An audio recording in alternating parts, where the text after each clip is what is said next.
O campeão tem nome, se chama Charles do Bronx. Pode bater, bate, filha. É homem que aguenta, rapaz. Nós é iluminado, rapaz.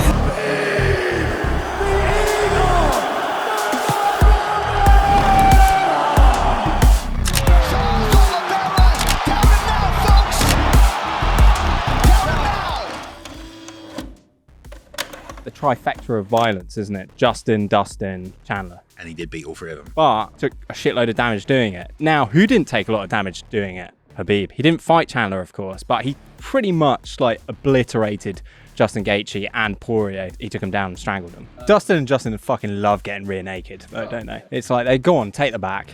They do just go to their knees. But the way Oliveira took his back, jab into a level change and then rotate to the back against the cage.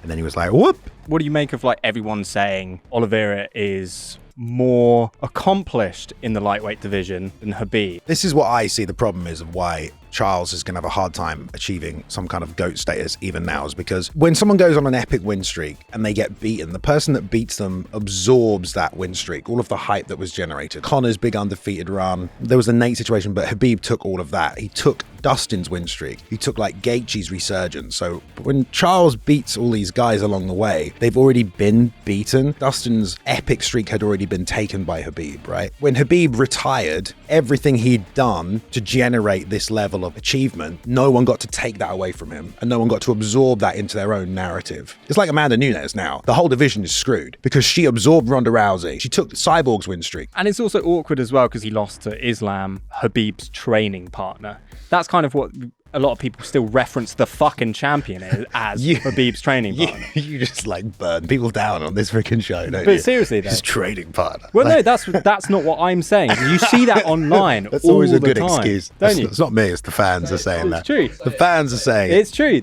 People are basically looking at Islam as just like Habib's nephew, like a fucking kingship. Go on, mate, you can have the crown now. It's difficult because he did lose to Islam and he lost to Islam quite easily. Yeah, that's he the lost problem. on the feet and then lost on the ground. Yeah, exactly. It's hard to then go, oh, well, how would he do against the real boss man, you know, in Habib himself? It would seem like it would dictate that Habib would beat him. I would fucking love to see Habib versus Islam and see how that would wind up. And if people want to make an argument of who is the lightweight GOAT, sooner or later, the conversation will shift to, is it Islam or is it Habib? Just trading terrible jabs for 5 rounds. Just no one going doing for the anything. overhand. Yeah. I feel like Islam has so much work to do because the fact he's not even in this conversation. Obviously, he just got to this position, but he did beat Volkanovski. But he got no rub off that because it was controversial and because the guy was going up a weight class. The whole fight was based around, not only is it champ for Volk, it's #1 pound for pound for Islam. And then Volk kept it because everyone thought he won anyway. And then John Jones just comes in and takes it because he's John Jones. I think, like you said, Islam has far more work to do to ever be in the graces of Habib. We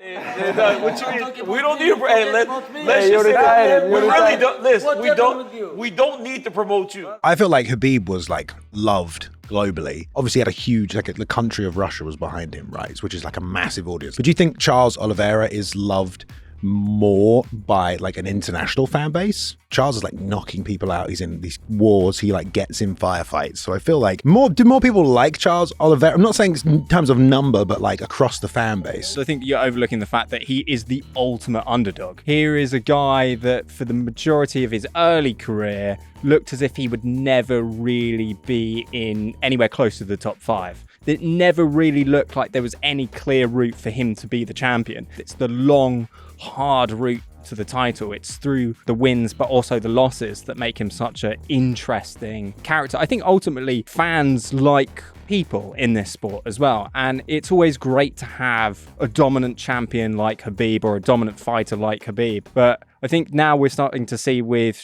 Charles that people are starting to get onto his side because they have seen the journey, they understand the process, and also the way he's doing it as well. He's in the firefights. Even more surface level, he just is an exciting fighter, and that's what maybe Habib missed a bit. He was very technical and it was very dominating, but it wasn't a guy who'd come in and just throws 100% into everything in the first round. How many 5-round fights has Charles been in recently? 4 or 5? I don't think he's gone past round 3. Win or loss. The conversation about like the lightweight GOAT, I can't help but focus on the fact that it is who is popular at that moment in time as well? It's because no one has been a GOAT of the lightweight division. I feel like that is the answer. Khabib is probably the closest we've had, but he left early. So it's like no one has actually been able to do it. It's kind of like heavyweight GOAT. No one's really actually been able to hold that title long enough, you know? I think that's the same for any division that hasn't had a dominant champion. It is a tragedy that that man retired when he retired. And I can understand why he's done that. But I also think it's part and part that he couldn't make 155 anymore. I think he was getting to the precipice of making the weight. And what's he going to do? Is he going to risk going up to 170? I think he probably would have done really well in 170, but did Khabib really want to risk the legacy going up to 170? Arguably the weight class that he should have been in his entire career, because he really struggled to make 155. He's fucking massive at 155. I don't know how he made that weight. В сентябре я начал тренироваться, у меня было 91 килограмм.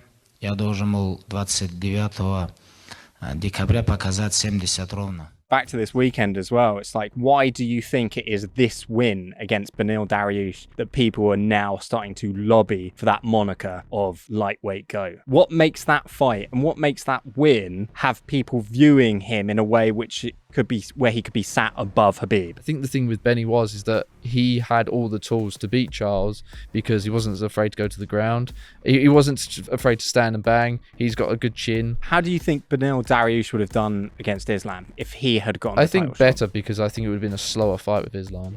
How often do we see a champion lose their belt and then just continue to lose? Pretty often. So I think we're so used to just writing guys off. When you got a guy like Charles who was beaten so easily, it's like, right, okay. When he bounces back and gets a finish like that in the first round, all of that hype momentum comes back.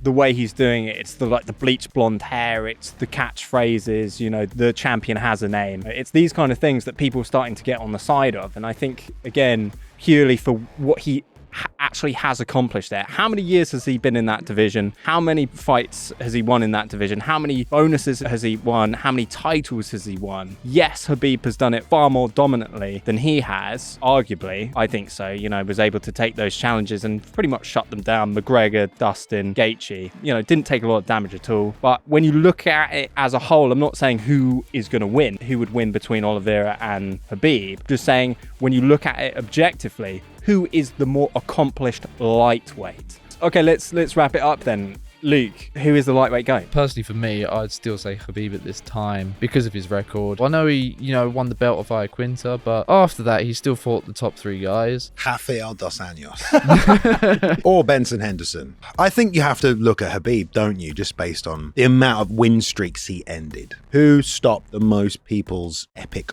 runs and was the guy to beat the people who couldn't be beaten by anybody else. And I think Khabib did that. So right now, Charles Oliveira and Islam are going to have to go on epic runs and beat a whole load of people quite convincingly to ultimately eclipse what Khabib has done. And then he retired with the belt in hand at the pinnacle of his career. So it's like not just what Khabib did, it's what everyone did inside that division that he then stopped. Right now, no one's really doing that in that division. So you need contenders to also have big streaks to then meet the champion and for the champion to take those away.